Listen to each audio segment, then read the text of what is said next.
Hello, How you doing? Praevius. Welcome to the studio. Congratulations for another victory for your team. Thanks, guys. It was a fun one. Okay, so we brought a coach today here because the draft was interesting, and I want to know how much research you did or how much you actually told your players to pick Zed, pick Arthur, or they were the ones that were the most vocals about it. You want me to be honest, guys? Between us, I was on the train coming home from Okay. from traveling to see someone. I was in a bit of draft prep on the train, cooking up a little bit of a storm. I won't lie to you boys. Alex, known for his Zeds, should have been known by enemy team. Between us, do better at your scouting. It's, we can pull out these picks. That's just what we can do. It's in 5. We're not a standard team. We're good at that kind of stuff. So it's expected, Just excellence, especially from Alex. I want a big shout out for that guy because his Zed, chef's kiss. Yeah, I mean, Alex was known for his melee picks. Back in the NLC, I knew him playing for Rudy, if I'm not mistaken. So his Yone was actually super clean. His Zed today actually proved to be one of his best picks. But the team shows that he can play a lot of different stuff. Yeah, we see from the bot lane mostly the most meta picks, but the other guys are the ones with the most interesting champion pool. So I want to know how much this helps you prepare for the Fearless draft coming up in the playoffs. I mean, if we're going to be draft gapping like this every single day, it's not going to be that difficult, between us. But I mean, it's nice to have players that have good deep pools, It's really important in Fearless draft to be able to do that. I think it's really OP when you've got combinations of champions you can play, like the Cartus and Zed together. That is kind of like the really OP part of draft in Fearless. I think a lot of people view it as like you can only play prior picks or that kind of thing, but especially when you get to the game 3, game 4s, that's where you're going to see a lot of the spice coming out, So you'll have to see. It's going to be a fun one. Okay, one question for me. Your team plays.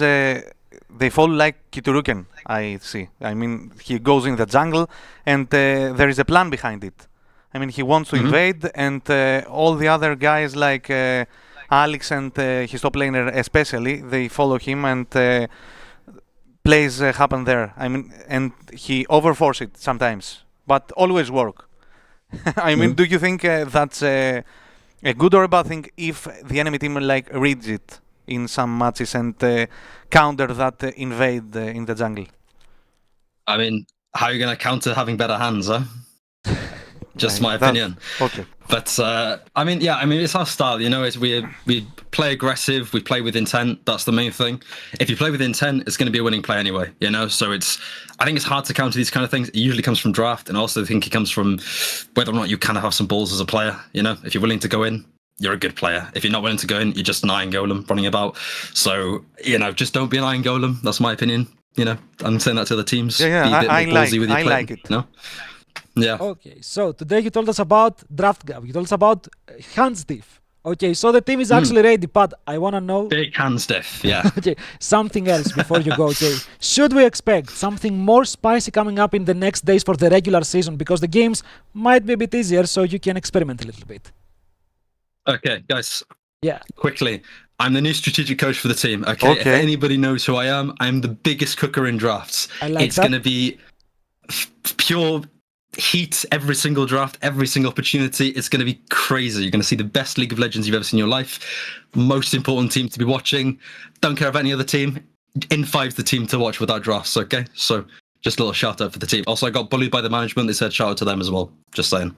Okay, but that doesn't count because it was bullying. So it doesn't matter. Maybe. Yeah. Okay, I'm actually hyped. So we have a jungler that it's a hunter, and we have a man who picks that's a hunter also. That's a hunter. Okay, so I'm actually super hyped for the next games, but don't disappoint me, okay? You actually set up the bar pretty high, so I'm expecting something really good from you. Then something last you want to shout out before you go? Yeah, my Twitter, why not? Because I'm a little clout farmer, that's what I am. Praevius _ on Twitter. Give us a follow.